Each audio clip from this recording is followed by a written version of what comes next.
how about this hot weather? How will it affect these horses? Well, it'll affect them by making them go faster, although one thing about tonight, although it's hot, 90 degrees, there's a little bit of a breeze blowing. It is not one of those hot, intolerably humid nights, which produces really the fastest mile. But off the strength of what's happened here tonight, an earlier mile in 1:55 in the second race, a mile in 1:56 in the third race, and the consolation three-year-old event going in 1:55 and 1/5 to Livingston County, I look for these horses to go in either 1:53 and a piece or 1:54. Temujin and Apollo's Way start from the second tier. All 12 on gate, and here's Tom Durkin with the call. And Elitist is out quickly, and on the far outside, Hilarion moves up. Rompin' Home comes away third toward the inside. Pit Boy in between horses, racing fourth. JJ's Biltmore 3 wide and fifth. And Temujin toward the inside is racing in sixth. And then it's Apollo's Way, seventh toward the inside. Tyler's Brother is now eighth at the rail. Mackenzie Almahurst came away ninth, and No Nukes came away 10th. Then it's Solid Fuel, and Icarus Lobel trails the field 12th and last.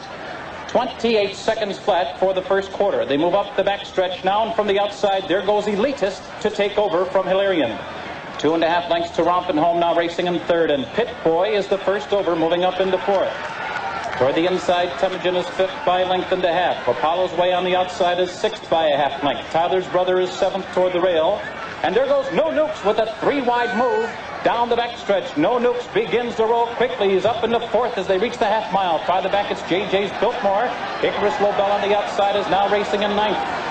And then it's Mackenzie Almahurst, followed by Solid Fuel, the trailer. 57 and 1 for the half mile. The field moves into the far turn, and it is No Nukes. No Nukes now in front by a head. Elitist is right there racing in second. JJ's Biltmore is on the move, 3 wide. Pit Boy is just off the leaders between horses, racing in fourth position. Hilarion within striking distance, but locked at the rail in sixth. And Temujin swings wide for the drive. Mackenzie Almahurst is far back in the pack. 1:25 and 2 for 3/4. The field is at the top of the stretch.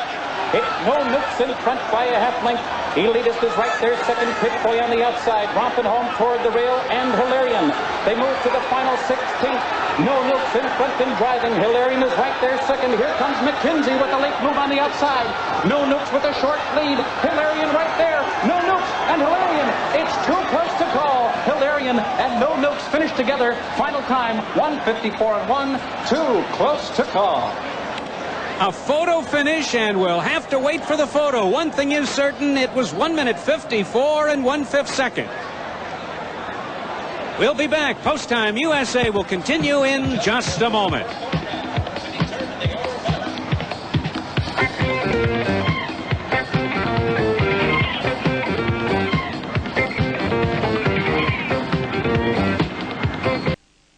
Showed 1B. Hilarion was up to win it in the final stride, with No Nukes finishing second in the tightest of photo finishes. Well, it was the tightest of photo finishes, and No Nukes could not get to the front over at the far turn, and that battle around that turn just took enough out of him, and Hilarion came on, and it is a surprise.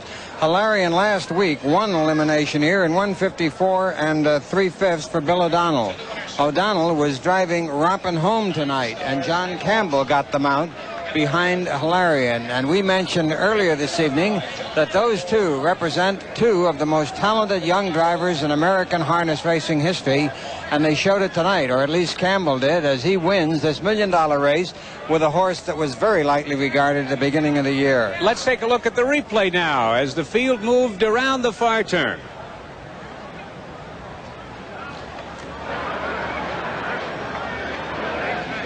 Hilarion is way far in the background. Well, No Nukes is trying gamely and valiantly on the outside here, and at this point it looks like he might be going to win it. He is in front, and Glenn Garnsey is asking him for every ounce he has, and the horse gave him every ounce that he had. We thought it would go in 1:54. It went in 1:54 and 1, and look at Campbell getting the last drop from Hilarion. Hilarion, the winner, is by strikeout. He is a horse that was very successful on the racetrack, but has not been quite as successful because he is not a prolific breeder in the breeding shed. But the ones that he sires have speed And this one showed his speed and his toughness and his gameness tonight. And he was tough and game in the eliminations a week from last week. And, you know, it was so funny. Bill O'Donnell came over to this very spot 1 week ago, and he shook his head and he said, I thought the folks were throwing their money away putting this horse in the eliminations. It cost a few bucks to bring the horse around. Well, he has a good, pardon me, Dave. And here he is not only winning the elimination heat, but winning the big one, the $1 million. Well, he has a good reason for thinking that, because last year the horse won $4,300. He just won $500,000 in winning this $1 million one tonight. And you can see a very, very happy crew. The 9-star stable out of Yardley, Pennsylvania, are the owners, and it looks like all 9 stars are down there with John Campbell and his lovely wife. And that was Lou Guida congratulating the driver just a second ago. And John Campbell, he really was very lucky to get this catch drive, I would think. Well, Campbell is just absolutely a super driver. He is one of the great race drivers of our generation and of all times, and he and O'Donnell have stamped themselves in just a few short years. Their history goes back here to the history of the Meadowlands. Let's take a look at the prices. It's official now on the tote board, and the winner, of course, was coupled in the wagering as part of a 3-horse entry with Rompin Holman and Mackenzie Almahurst. So Hilarion, coupled with Mackenzie Almahurst and Rompin Holman, pays $720. $320 and even more $340 to show. No Nukes pays $3.260. That horse was coupled in the wagering with Temujin. And the 3rd horse under the wire, Mackenzie Almahurst, was of course coupled with Hilarion. So those prices right across the board for Mackenzie Almahurst also. The reason